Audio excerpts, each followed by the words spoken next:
কলকাতার আনাচে কানাচে লুকিয়ে আছে কত ঐতিহ্যের ইতিহাস। শহরের হৃৎপিণ্ডে কান পাতলে শোনা যায় সেসব দীর্ঘশ্বাস। পথ চলতি জীবনে সেসব চোখেও পড়ে, আবার এড়িয়েও যায়।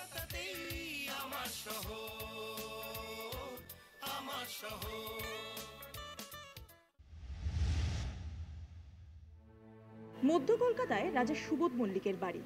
1907 সাল পর্যন্ত ঋষি অরবিন্দ কলকাতায় থাকাকালীন এই বাড়িতেই রাজার অতিথি হিসেবে থাকতেন। এই বাড়ির ইতিহাসের গুরুত্ব অপরিসীম।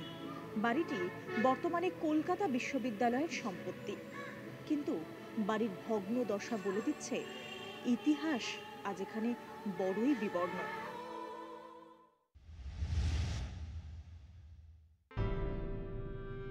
গ্রেড 1 হেরিটেজ হওয়া সত্ত্বেও প্রমোটার রাজের কবল থেকে রক্ষা পায়নি এই ঐতিহ্যমণ্ডিত বাড়িটি।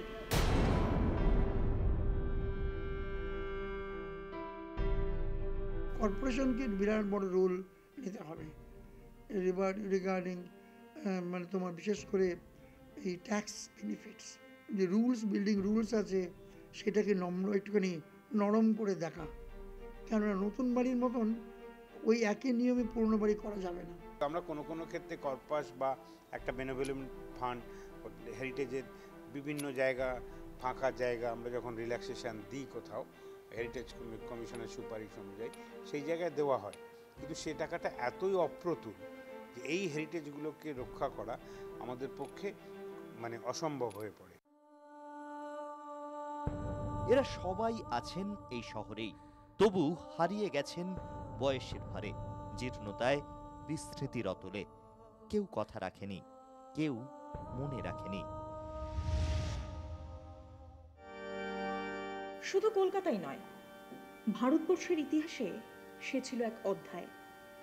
ইস্ট ইন্ডিয়া কোম্পানির প্রথম governor general Lord Warren Hastings কলকাতায় তার অফিস খুললেন 1784-তে।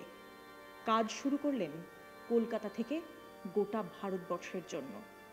আর এই ঘরেই তিনি তৈরি করেছিলেন তার কর্মক্ষেত্র।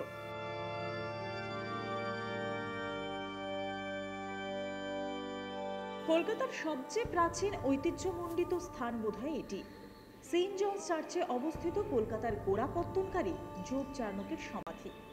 কিন্তু সিনেমা বা টিভির পর্দা ছাড়া কজনই বা জানেন এই স্থানের কথা? সেন্ট জনস চার্চ তাদের নিজেদের উদ্যোগে যতটা পারছে এই সমাধিক্ষেত্রের রক্ষণাবেক্ষণ করছে, কিন্তু সরকারি উদ্যোগের অভাব রয়ে গিয়েছে।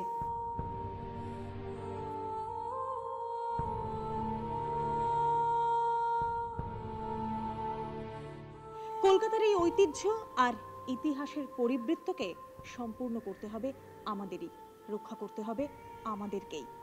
24 ঘন্টার জন্য অরিন মুখার্জির সঙ্গে দেবারতী ঘোষ, কলকাতা।